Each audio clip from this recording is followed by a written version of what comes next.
If you're in the second chapter of life, an empty nester, no longer in the trenches of motherhood, you may find yourself craving those close friendships.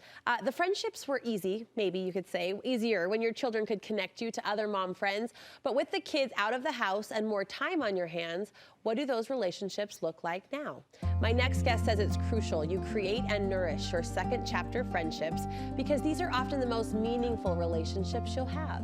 Author and speaker Connie Sokol is joining me. Great to see you. So good to see you. Most meaningful. These second chapter friendships you say are the most meaningful, or can be. It can be. And I'm looking at this as I was kind of surveying different women and hearing back from them. It was so powerful. It will tear me up because I started listing my dear friends and like, okay, I am focusing and nourishing these second chapter ones because they're huge. They're so vital, especially for women's mental and emotional health. Well, it's a different connection, right? We've referenced the mom years when your kids connect you to other moms and you're talking about those kid-related topics. This is a little, I would imagine, more stripped down. It's about you and this other person. It's about you. And it is those historical things, and that's what I saw through weaving through all of it, was this historical basis and also this ease and flow. One of the ladies texted and said, I have a group called Sisters of the Heart. It's not a group, it's a sprinkling of women that she has shared history with. And she said, it's an ebb and flow. We are there for each other. We can drop things at the drop of a hat. We know each other has each other's back. So that it can serve you in that different chapter of life. Oh, yeah. What are the biggest distinguishing factors, Connie, then between those younger female relationships and then the second chapter friendships? I think one of those things is what I was just mentioning. It's that it's the expectations and the depth. So the expectations, you've gone through so much together that you're aware of what each other needs, and you succor one another in a way that is meaningful to you, and they know this because of what you've been through. So like, for example, this one gal, she did a quilting group, and she was talking about what they've been to. She said, together we have made hundreds of quilts, cried over death, faced and processed colon cancer, challenging children, deaths of spouses, breast cancer, hip replacement, suicide, callings, disappointments, marriages, and unbelievable happinesses. So you can see it's like a modern day washing well where these women have not just been quilting, but they've been sharing and therapizing and helping, and the roots are going so deep that when those winds come, they're just waving. The well washing. That's a great way to describe it. You've been through all those are deep, heavy things. Deep. To share those with other women is connecting. Absolutely. Exactly. Let's talk about how we can nourish those friendships. I think just the way you've set the table makes it something we all want and crave a little bit more. But first, you say it requires time. Carving out that schedule is not always easy, even as life slows down. Exactly. And even though this one gal said ebb and flow, I know that even one of my groups, the BYU Babes, like it takes the time, and we don't have it because I talk to these grandmothers, they're like, there is no rocking chair in this scenario, in this day and age. There just isn't.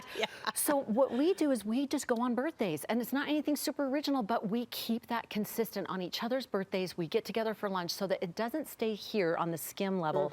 You keep connecting on the deeper so that you don't have so much to catch up on when you actually do. Yeah, so it's not making how's the husband, how's the kids. You can jump into more deeper themes immediately. Exactly. And I have a similar group of BYU Babes. We might have to adopt that title, but we're constantly saying we have to keep this up, right? Exactly. I mean, there's that verbalization of like, this matters to us. We want this to continue. Exactly. And I noticed another thing you can do besides just making consistent time is that connection through shared interests. That sometimes women kind of put hobbies on the side or whatever. No, these women, one gal does a singing group, and she said, we had a member have a heart attack and lose 30% of their heart strength. She's still singing. Another member was devastated by divorce after 50 years of marriage. She's still singing. One member suffered from a fall and a broken leg. She's still singing. In spite of all this that life happens to us, we laugh until we cry, tease until we laugh, and confide in each other. We sing and smile through it all. And they go and they sing for service. These women are bonding so close together through this shared interest, quilting, singing, whatever it might be. So these things matter. And service, you say, shows up a lot as we talk about how to nourish these friendships. Yes, these women were there quilting and sharing. Yes, they were selling some and they were getting awards and things, but it was all about how can we uplift others? How can we serve others? And that came right back to each other. And I thought it was really beautiful, this other thread of they allowed themselves to be served. They were so willing to do helping hands, but when they were going through a hard time, this one gal in the singing group, her son passed away in a motorcycle accident. And they said, what can we do? How can we help? And she said, just keep singing. And they did. And even just a couple days after, they had all performed. And she said, it's been a wonderful day. In the midst of that grief, it was the thing that supported her because she was used to serving, and then she allowed herself to be served. Great points, Connie. Great points, important relationships. Thanks for encouraging us to lean in a little bit more purposefully. Before we say goodbye, I want to ask you about your upcoming retreat. Yes, so if you want to forge those relationships, talk about tearing up. Women connecting with fulfilling their purpose and then sharing that, you just don't get any closer and better than that. We have our next retreat coming up in November and then another in January, and that's where you will learn what is your purpose and how can you effectively share it and do it with like-minded women who want to support and serve one another. Huge. If you go to conniesokol.com/retreat, it's all there. I love that you're creating the right atmosphere for those connections to happen. conniesokol.com. We'll link you from our website. Thank you so much.